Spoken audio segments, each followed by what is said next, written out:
अपने channel law fighters academy में स्वागत करती हूँ। दोस्तों, आज के सेशन में जो मैं केस लेके आई हूँ, जो मुद्दा लेके आई हूँ, वह सुप्रीम कोर्ट का लेटेस्ट केस है। और यह केस एक पीआईएल के रूप में सुप्रीम कोर्ट के सामने आती है। और मुद्दा क्या रहता है? मुद्दा ये रहता है कि जो नए हमारे तीनों क्रिमिनल लॉ आ रहे हैं 1 जुलाई से, जो कि लागू होने वाले हैं, उन तीनों के को मतलब इसके खिलाफ जो है एक पीआईएल डाला गया था सुप्रीम कोर्ट के सामने। और कहा गया, कुछ बातें रखी गई और कहा गया कि ये तीनों क्रिमिनल लॉ में कुछ चेंजेस की जरूरत है। तो यही मुद्दा था जो सुप्रीम कोर्ट के सामने आता है। तो चलिए हम लोग विस्तार से जानते हैं क्या था इस पीआईएल में, क्या ऐसी बातें रखी गई और क्या सुप्रीम कोर्ट इस याचिका को स्वीकार करती है और अपने जजमेंट में ऐसा क्या कहती है। तो चलिए हम लोग अपना सेशन स्टार्ट करते हैं। देखिए, ये बहुत इम्पॉर्टेंट पीआईएल है, इसको इन तक देखिएगा और समझिएगा कि इस पीआईएल में क्या बातें रखी गई थी। तो हम लोग अपना सेशन स्टार्ट करते हैं। जैसा कि एक पीआईएल जो कि केस के रूप में आया था विशाल तिवारी वर्सेस भारत संघ। विशाल तिवारी जो एक वकील हैं, इन्होंने सुप्रीम कोर्ट में पीआईएल डाला था, एक याचिका डाली। और इनका ये कहना था कि जो तीनों क्रिमिनल लॉ 1 जुलाई से लागू होने वाले हैं, उनमें कुछ कमियां हैं, पहले उनको दूर किया जाए तब उनको लागू किया जाए। तो चलिए हम लोग जान लेते हैं। सबसे पहले ये जान लेते हैं कि क्या बातें इन्होंने रखी सुप्रीम कोर्ट के सामने अपनी याचिका में। तो जैसा कि इनका ये कहना था कि जो भारतीय न्याय संहिता है और भारतीय नागरिक सुरक्षा संहिता है और भारतीय साक्ष्य अधिनियम है, ये तीनों जो 1 जुलाई से लागू होने वाले हैं, इनमें कुछ कमियां हैं। तो इनमें क्या कमियां हैं? इनका कहना था जब यह कानून संसद में पेश हुआ था तो इस पे व्यापक चर्चा नहीं हुई। क्यों चर्चा नहीं हुई व्यापक? क्योंकि उस समय अधिकतर सांसदों को निलंबित कर दिया गया था। जैसा कि हम लोग न्यूज के माध्यम से भी सुने होंगे, सोशल मीडिया के माध्यम से भी बात जान रखी होगी कि जब यह तीनों क्रिमिनल लॉ संसद में जब इनकी बातचीत चल रही थी, मतलब इस मुद्दे को उठाया गया था, तो उस समय बहुत सारे सांसद ऐसे थे जो निलंबित कर दिए गए थे। तो इनका यही कहना था कि जब इस पे व्यापक रूप से चर्चा ही नहीं हुई, यानी कि देखिए, जब संसद में ढेर सारे सांसद बैठते हैं तो कोई भी कानून जब बनने जाता है तो उस पर जो है बातें उठाई जाती हैं, चर्चाएं होती हैं। तो इनका कहना था जब उनमें सांसद थे ही नहीं, ज़्यादातर लोग नहीं थे, तो इसमें कोई बहस ही नहीं हो पाई। तो जब बहस ही नहीं हो पाई तो इसकी कमियां ही सामने नहीं निकल पाई। इसीलिए इस तीनों क्रिमिनल लॉ को फिर से मतलब इसके बारे में विचार करने लायक है। और क्या इन्होंने फिर कहा?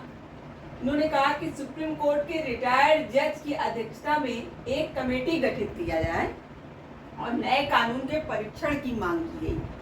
मतलब इनका ये कहना था कि सुप्रीम कोर्ट के जो रिटायर्ड जज हैं, उनकी अध्यक्षता में एक कमेटी बनाई जाए और ये जो तीनों क्रिमिनल लॉ हैं, इन पे क्या किया जाए?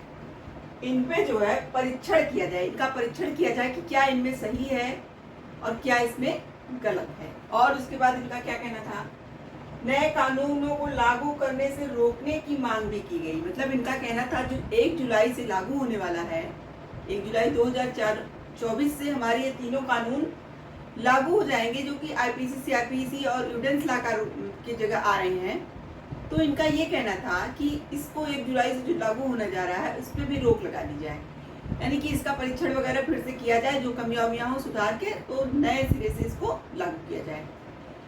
और उसके बाद इनका क्या कहना था? इनका एक बात और कहना था कि पुलिस के अधिकार क्या किए गए हैं, इस कानून में बढ़ा दिए गए हैं। इनका ये कहना ये भी था कि इसमें एक कमी ये भी बहुत ज़्यादा है कि इसमें पुलिस के अधिकारों को बढ़ाया गया है। जैसे पुलिस अगर किसी को अपने संरक्षण में लेती है, मतलब गिरफ्तार करती है, तो 15 दिन यह जो है आईपीसी का रूल था, और मतलब इसके अंतर्गत कि पुलिस जो है 15 दिनों तक किसी व्यक्ति को अपने हिरासत में ले सकती है। लेकिन अब जब नया कानून जो बन के आया है, जो नया कानून लगा है, उसमें क्या है, 90 दिन बढ़ा दिया गया है, यानी कि जो 15 दिन था उसे 90 दिन कर दिया गया है। इनका कहना था कि ये पुलिस के अधिकार को जो बढ़ाया गया है, ये ठीक काम नहीं है। और एक चीज इन्होंने और कहा कि इससे जो वकील हैं उन पे बहुत बोझ पड़ेगा। वो नए तरीके से सारे कानून नियम को पहले पढ़े जाने, और बहुत सारी ऐसी बातें इन्होंने कही और बहुत सारी कमियां बताई, और कहा कि इन्हीं कारणों से मैं एक जनहित याचिका के माध्यम से कोर्ट के सामने यह बात रख रहा हूँ कि इस नए जो क्रिमिनल लॉ आए हैं उसमें चेंजेस होनी चाहिए। तो चलिए हम लोग जानते हैं कि जब सुप्रीम कोर्ट के सामने ये बातें जाती हैं तो कौन से जज बैठे थे और उन्होंने क्या बातें कही। जैसा कि जो जज बैठे थे वो थे न्यायमूर्ति बेला त्रिवेदी और न्यायमूर्ति पंकज मित्तल की पीठ थी। तो दो बेंचों की मतलब दो जजों की एक बेंच बैठी थी। तो वहां पे दोनों जजों ने जो है कहा कि याचिका को क्या कर दिया, खारिज कर दिया, यानी कि सुनवाई करने से ही इनकार कर दिया। अब कोर्ट ने ऐसा क्यों किया? कोर्ट ने कहा कि यह एक औपचारिक तरीके से फाइल की गई है, मतलब जो याचिका डाली गई है एक औपचारिक तरीके से फाइल की गई। देखिए कोर्ट यहाँ पे इस तरह का ये पहला पीआईएल नहीं है। जब से ये क्रिमिनल लॉ नया आने वाला है इसके पहले और 1, 2, 3 पीआईएल सुप्रीम कोर्ट के सामने आ चुका है, लेकिन सुप्रीम कोर्ट ने उन पीआईएलों को भी क्या किया, खारिज कर दिया है। अब सुप्रीम कोर्ट ऐसा क्यों करती है? क्योंकि कोर्ट का यहाँ ये कहना है कि जब कोई नियम कानून अभी लागू भी नहीं हुआ और आप उसमें कमियां बता करके पीआईएल डाल रहे हो तो यह सही बात नहीं है। जब कोई नियम या कानून का पालन होने लगे, यानी कि वह आ जाए, यानी कि जैसे कि 1 जुलाई से लागू हो जाए, उसके बाद अगर आप उसमें कमियां निकालते हैं तो वह बात सुनी जाएगी। उसके पहले ये सब मुद्दे को नहीं सुना जाएगा। इसीलिए इस तरह की जितनी भी पीआईएल आती है कोर्ट उसको खारिज कर देता है। तो यहाँ पे कोर्ट ने कहा कि जो दो जजों की पीठ बैठी थी उन्होंने कहा कि आप अपनी जो याचिका है उसको वापस ले लीजिए, नहीं तो आप पे जुर्माना भी लगा दिया जाएगा। अगर आप बहस करते हो तो आप पे जुर्माना लगा दिया जाएगा। तो इस पे जो विशाल तिवारी थे उन्होंने अपना केस वापस ले लिया और कोर्ट ने याचिका को खारिज कर दिया। नहीं तो कोर्ट ने ये भी चेतावनी दिया कि हम आपके ऊपर जुर्माना भी लगा सकते हैं।